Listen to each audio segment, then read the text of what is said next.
This is the year of the knife.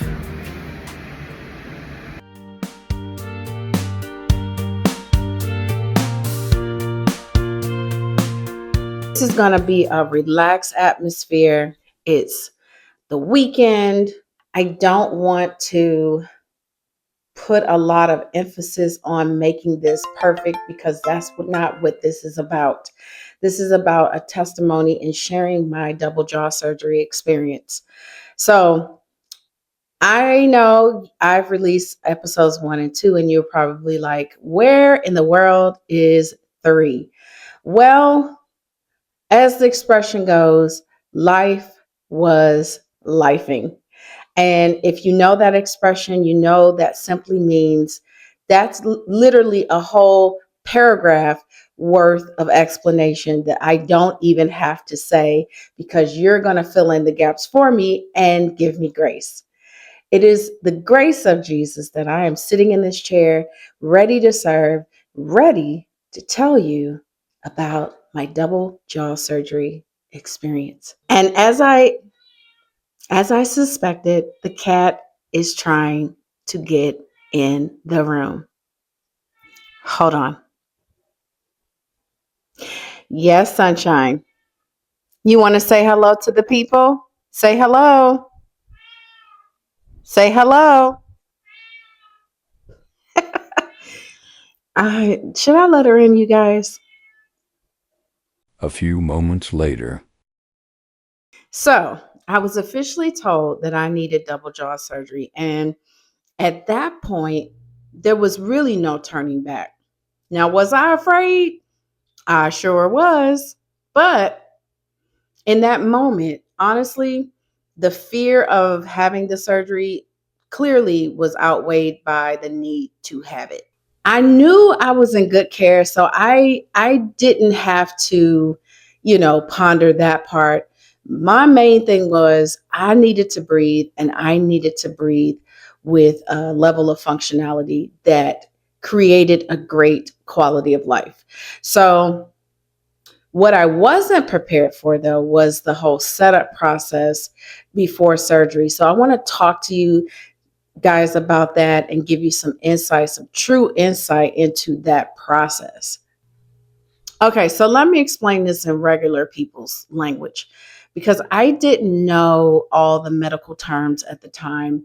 And they basically had to move my teeth backwards, like inward, almost like they were creating space inside my mouth so that they could advance my jaws forward during surgery. So the official term for what they did, and I'm going to put that in the corner: orthognathic surgery, Lefort 1, osteotomy for the top jaw, and my bottom jaw had the bilateral sagittal split osteotomy for my bottom jaw. And I also have genioplasty in my chin. So what that simply means is they went ahead and handled the chin too, since they were advancing things forward. So this isn't light work. This is going behind the face and moving the bones.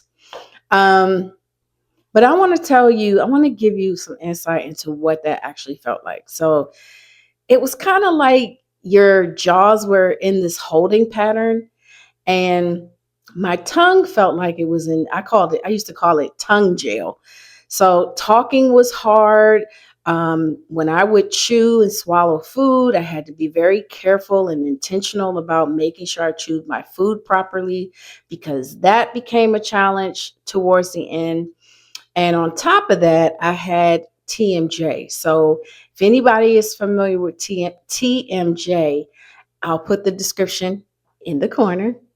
It can be very debilitating at times. And so I was having a lot of physical pain in my masseter muscles and lower jaw specifically. So I'm dealing with all these things, and they're preparing me for surgery, which is roughly, for me, it was roughly around 9 to 10 months of preparation. Um, that's going to include appointments every few weeks with the surgeons. They're taking measurements, they're taking adjustments, we're having check ins. And at one point, I even had this little device. I think I told you guys I had this little device behind my two front teeth, and that was really to help support my spine and give me that opening airway that I needed to support my breathing. Because um, for my case, I had an obstructed airway. And if you've watched my earlier videos, you'll know that I was struggling, like really struggling to breathe. And the only thing that really helped with that was to have a CPAP machine. So, but here's the thing, if you're struggling to breathe during the day, you can't have a CPAP machine with you at all times. So, there was a lot of different things going on at the time.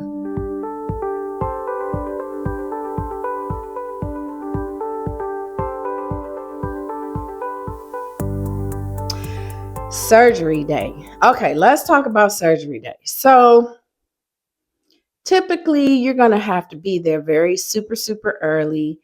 Um, and that's to get you checked in, make sure that, all your paperwork is in order. So let me tell y'all about my check-in. I get, jaw is all broke up at this point, ready to go for surgery. And I get to the counter, I register, and the woman handed me a bill. Now, I just want to, I'm not going to go into like particular numbers, but I want you guys to know that this is not a cheap surgery. This is a very expensive surgery. So in my case, because um, the primary reason was an obstructed airway, it was covered by my insurance for the most part. But I did have to come out of pocket for a few things, um, reasonably priced things. So I don't want to endorse an insurance because I know everyone's situation is going to be different. I've had my surgery years ago. So to give you numbers wouldn't be beneficial to you now anyway. So, but what I want to say is check-in day, she decides that she's going to pass along another bill for me to pay. And I was like, who paying that? I ain't paying that today. I was like, put that on my tab. But anyway, so all jokes aside, it's kind of one of those moments where it's like, okay, I'm at the 14th hour and you're asking me to pay more money. Okay, not today. But it turned out, I think in my case, that the bill that she was passing along to me was really everything with expenses that were eventually covered by my insurance anyway. Um, the comic relief was, I was like, listen, I'm not leaving here until y'all do this surgery. So anyway, let's get into the surgery room. My surgery was roughly, I think, 3 hours or so. Um, they prep you, they give you the IV. And I remember the doctor talking to me briefly. And I remember making a video that I will show here. Thank you, God, for allowing me to get to this point.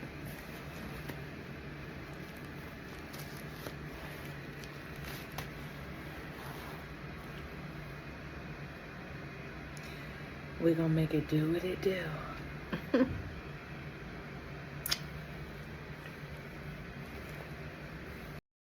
So I remember making that video. I remember, them telling me that we're going to give me something to relax me. And that was it. I don't remember counting down. I don't remember, I barely remember being wheeled into the surgical room, but that is about it. So the next thing I know, I'm waking up and I look like this. Day 2. Let's see, it gets worse. Day 3, day 4.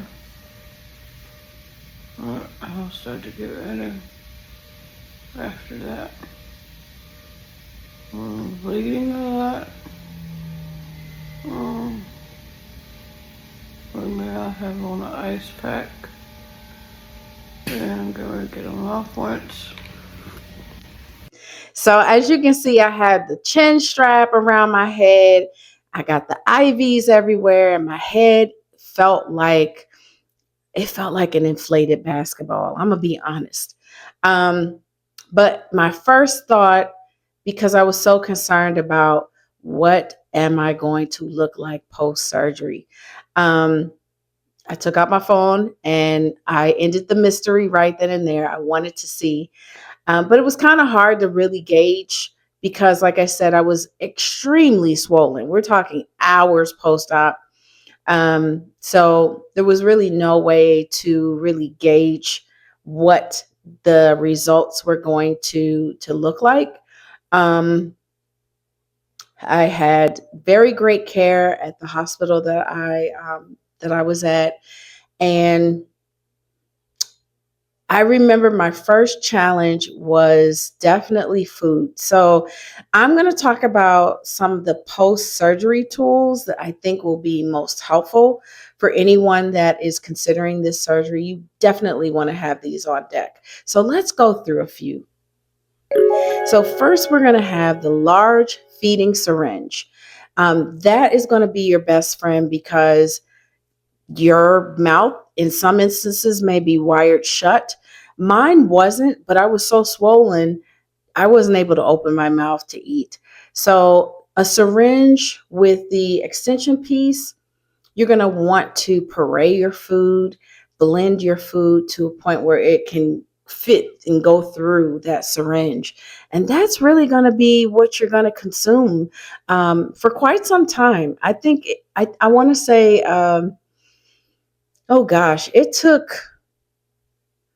a couple months before I felt even comfortable trying to chew something. So just think about baby food, soups, not baby food to eat. I'm sorry. I'm saying in terms of the consistency. It's going to be pureed. It's going to be very blended, liquid form type things. So in those early stages, that syringe is going to come in handy, and you're going to want to use it for liquids, soups, and things of that nature that you can very easily use the syringe for. So the next thing, invest and get a good blender. The blender is going to be your friend. You guys know there are a number of different blender style, high tech blending style devices that you can use. And I'm telling you, you're going to want to do this because if you think you're going to want a cheeseburger, just throw that out the window. It will be nothing of that for, gosh, I don't think I had a cheeseburger. I think I had a cheeseburger month 5. That part. So just something to keep in mind. You want to have a good blender on deck. The next thing, squeeze bottles, squeeze bottles. So remember, some people are going to have their mouth wired shut after surgery. I didn't because that wasn't a technique that my surgical team used.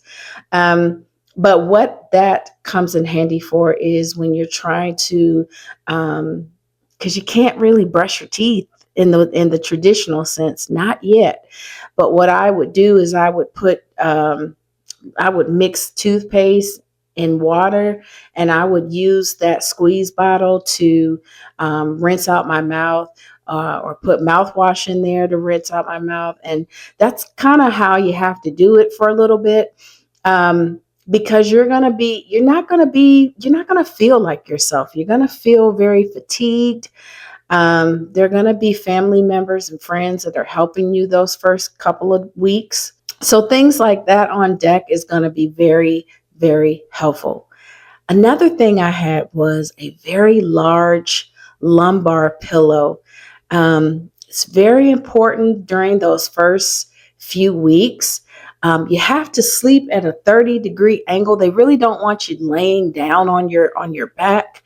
So I had a lumbar support pillow that was extremely comfortable. And so I used that I had two. So I had one of those pillows that you get from your chiropractor that have like the little it's like I guess like a memory foam style pillow, and then I had the big um, like beanbag style lumbar pillow.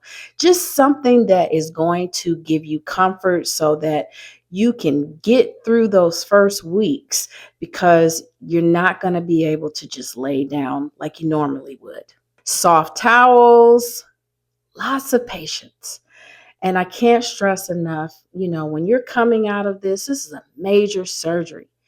The body really doesn't like to be tampered with. So when you go through a surgical procedure, your body takes a hit.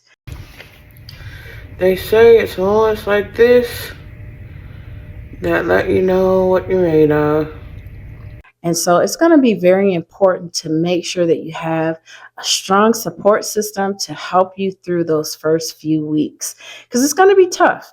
You're not going to have the energy level that you think you're going to have. Not yet. It will come in stages, but I'm going to take a little break here because I want to show you the different stages that I went through during that time.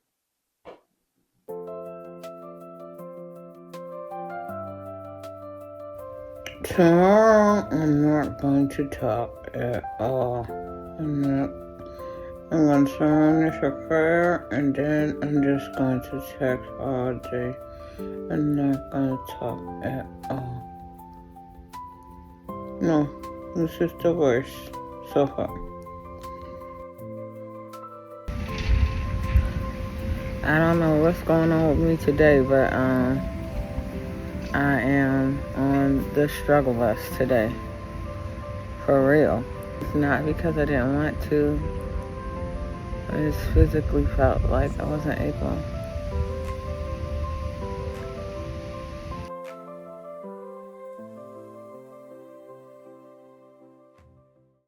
So let's talk about your nervous system, because my nervous system took a hit. Um, Sometimes they regenerate themselves and sometimes they don't. So for me, I have permanent nerve damage in my lower jaw. Um, and I remember those first few weeks post-op, my nerves in my jaw were like, what did we just experience? What is going on? Because they get severed. And like I said, depending on, I think maybe your age plays a factor. I'm not 1000% sure on that, but I'm now 3 years post-op. So it is what it is. And I've had to learn to adjust to the fact that now the nerves, they will jump around and try to figure out what needs to be done from time to time. But I think this is me. I think whatever numbness I'm gonna have is just, it is what it is. I still deal with things that maybe the average person doesn't deal with in terms of pain level.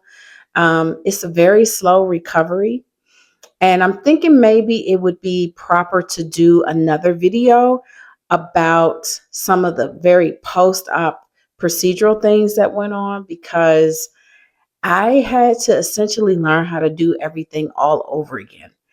And that includes singing. So remember, I'm a singer, and everything that I used to do, I'm having to, in this moment right now, learn how to either undo a thing or do a thing differently to achieve a different result. One benefit that, to keep this on a positive note, pardon the pun, is my singing voice is a lot clearer. And if you do your research and go down the double jaw surgery rabbit hole, you will discover that a lot of surgeons, their patients will report that their notes are clearer, because they've opened up the airway, so that you can produce those sounds. I think my biggest issue right now is just the jaw, um, strength. So vocal cords, they work, they do what they're supposed to do, um, but it's the fatigue part for me. So I'm working through that right now. I'm actually doing vocal exercises and things of that nature to condition myself to get back to recording shape, because I want to record again. That's really one of my first loves, and yeah, it's just gonna take work. I remember running into this one guy who told me, he said, it's gonna take you about 3 years to recover, and I looked at him like, what? But he was just straight up. He was like, it's going to take you at least 3 years to recover. And you're going to have to learn how to sing all over again. And I was like, okay. No! But here we are. So I said I was going to sing something for y'all. Yeah, I said I was going to do that. Depending on how I felt. Because sometimes when I do these videos, I'm so fatigued that it's just like getting through them is a challenge. But I'm going to try. I'm going to try. Acapella. My heart is bleeding tears. My loved one is gone. But I keep it moving on. And I ain't never gonna stop. I ain't never gonna stop serving you. I can't catch a break. Sometimes I lose my way. But I'm on my knees to pray. And I ain't never gonna stop. I ain't never gonna stop serving you. You said you never ever leaving me alone. So I'm stepping out the safe into the faith zone. I hear you cause I turned down all the background noise. Background noise. That part. When they ask me why I smile, I'm alright, I'm alright. When they ask me why I cry, I'm alright, I'm alright. Cause I, I, I'm living for Jesus. That part. So, hope you enjoyed that rendition. That's one of my songs that I wrote. I'm living for Jesus. So, okay. So, in closing, thank you for listening. And if I have earned your subscription, hit that like button. Share this with a friend, because I know there's a community of individuals who need the surgery, who want to hear from someone who's had it, who's recovered from it. In some instances, still recovering from it. I don't think it's one of those surgeries that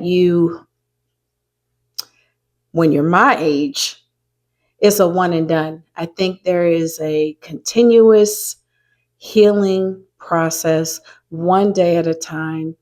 Um, you definitely are going to want to consult with your medical team, because there are going to be some therapies that you're definitely going to want to initiate post surgery. So it's not a one and done.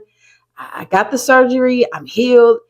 No, it is a process, because you're literally learning how to do those motor functions all over again. So I want to stress that above all else, do your research, know your insurance, get to know your medical team. Your medical team could consist of an orthodontist, myofascia, myofunctional therapist, bodywork therapist, and your surgeons. So really take the time to do your research and make the best informed decision as it pertains to your medical situation. That is the takeaway. So thank you so much for listening. And as always, if you have questions or you want to leave a comment, I read each and every comment. I don't miss a beat with those. So definitely stay informed, stay in touch, and be blessed.